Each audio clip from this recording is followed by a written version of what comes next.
Hi everybody. I hope everyone's doing well, and I'm back.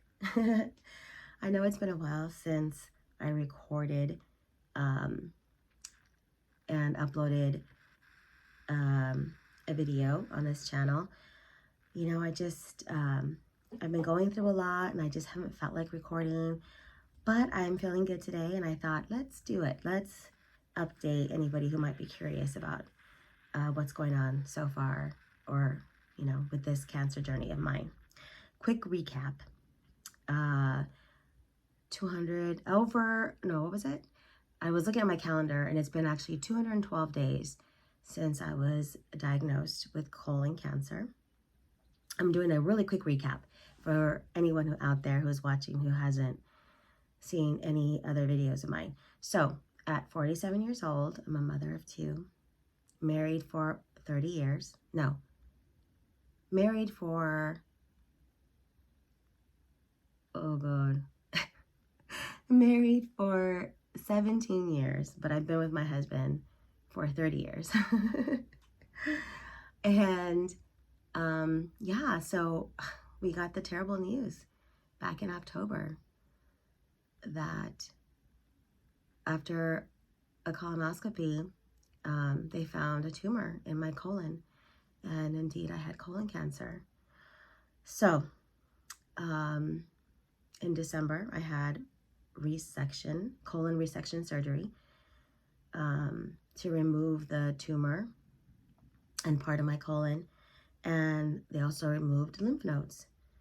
2 out of the 27 lymph nodes that they removed, they found cancer. So my oncologist recommended that I go on to do chemotherapy. So I did 4 rounds of chemotherapy, which took about 3.5 months. And I completed those 4 rounds about 4 weeks ago. And that's when it got tough for me and why I've been MIA. Of course, I was so relieved to finally be done with chemotherapy, but instead of feeling better physically, which is what I was expecting, I started to feel worse. And it's not because the chemo was still in my body. From what I understood, from what the doctor told me, the chemo has left your body, but the effects stay with you. And so although chemo helps to kill any cancer cells that you may have in your body, it also kills a lot of your good, healthy cells. And that takes a while to recover from.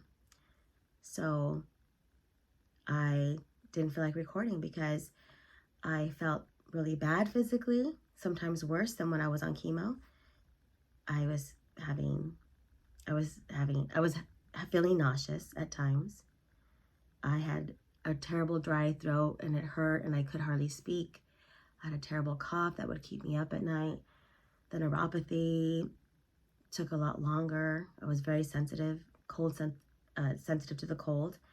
My hands and feet were not feeling well. I had the hand and foot syndrome, which basically makes the balls of your feet and the palms of your hand feel like they have a really bad sunburn. So that kind of keeps you from being able to do things. And my hair started falling out. During chemo, I really didn't see it happening. And after chemo, it started falling out. And I knew that was a big possibility. But it was so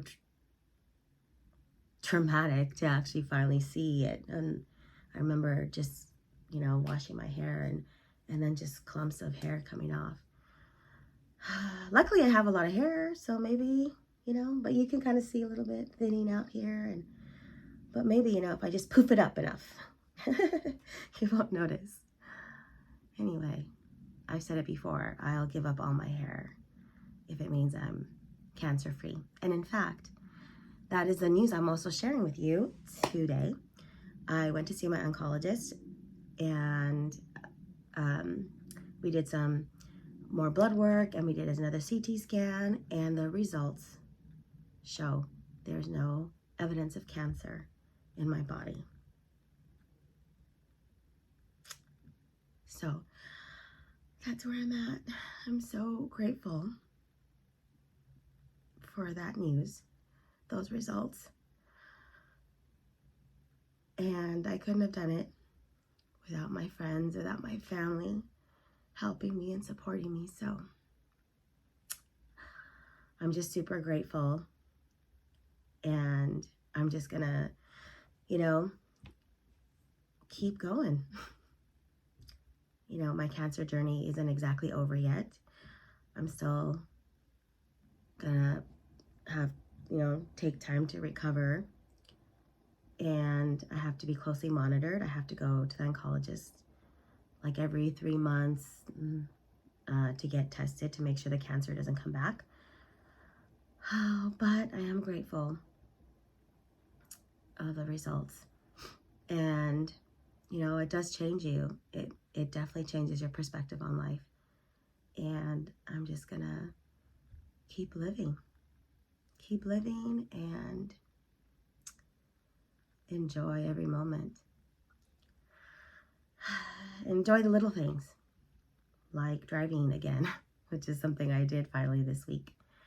Finally was able to drive, not far, just picked up my daughter from school, but that was something I hadn't done for like 6 months. And I cooked a meal today as well. I also hadn't been able to do lots of cooking lately. So that was kind of neat to be able to do. So I'm slowly getting back to normal. Or I don't know if I'll ever be normal. But I'm slowly feeling better. And that's what's important. I wish you all well. And I hope that if you're going through a hard time, that you'll just keep going and know that things will get better. I'll see you next time.